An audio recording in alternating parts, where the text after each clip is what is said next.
आदतन तुमने कर दिए वादे, आदतन हमने एतबार किया। चुनाव से पहले अक्सर कई वादे किए जाते हैं और जनता उन वादों पर एतबार भी कर लेती है, मगर ये पूछना भूल जाती है कि नेताजी ये वादे पूरे होंगे भी या फिर अगले चुनाव तक का इंतजार करना पड़ेगा। खैर, वादे पूरे हो ना हो, मगर वादे ऐसे होने चाहिए जिनसे चुनावी माहौल ही बदल जाए। अब हरियाणा में चुनावी सरगर्मियां तेज है और वादों की बिसात पर कांग्रेस ने अपना मैनिफेस्टो भी जारी कर दिया है। यूं तो इस मैनिफेस्टो में कई बातों का जिक्र किया गया था, मगर असल बवाल तो मुफ्त योजनाओं पर है और सवाल कांग्रेस की खटाखट सर्विस पर। सवाल है कि हिमाचल में कांग्रेस सरकार बनने के 2.5 साल बाद भी अधिकांश महिलाओं के खाते में 1500 नहीं आया और हरियाणा में कांग्रेस ने 2000 रुपए देने का फिर ऐलान कर दिया। इसी सवाल पर हरियाणा और हिमाचल दोनों में सियासी पारा बढ़ चुका है। नेशन स्पीक्स देख रहे हैं आप और मैं हूं आपके साथ अंकिता धवन। 2022 में जब हिमाचल प्रदेश में चुनाव हुए थे, तब कांग्रेस ने सत्ता में आने से पहले कई वादे किए थे। कुछ पूरे हुए और फिलहाल कुछ अधूरे हैं। इन अधूरे वादों में सबसे ज्यादा सवाल अगर सुक्खू सरकार पर उठे हैं तो वो है महिलाओं को हर महीने 1500 रुपए देने के वादे पर।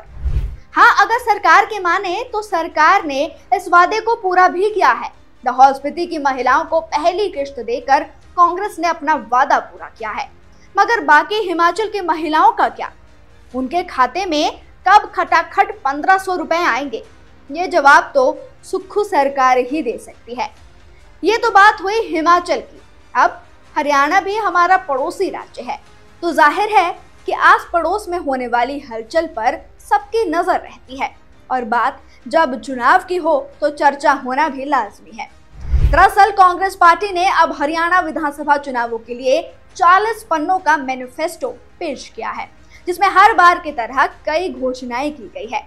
कर्मचारियों की पुरानी पेंशन योजना यानी ओपीएस बहाल करने की बात और नागरिकों को 25 लाख रुपए तक का मुफ्त इलाज देने का आश्वासन, महिलाओं को सरकारी नौकरियों में 33% आरक्षण और किसानों की फसलें न्यूनतम समर्थन मूल्य पर बेचने का वादा, 2 लाख सरकारी नौकरियों और ठेके पर भर्ती बंद करने की बात भी कही गई है।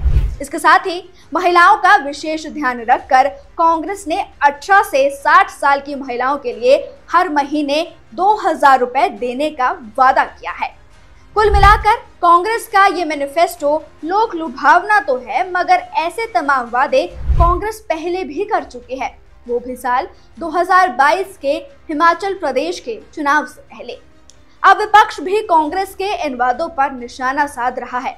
विपक्ष सीधा वार कर ये पूछ रहा है कि हिमाचल में यही वादे कर कांग्रेस सत्ता में आई थी, मगर सरकार बनने के बाद कांग्रेस के वादे पूरे नहीं हुए, तो हरियाणा में कांग्रेस किस आधार पर ये वादे कर रही है?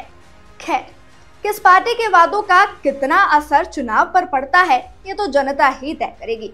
आखिरकार अंत में जनता ही जनार्दन है।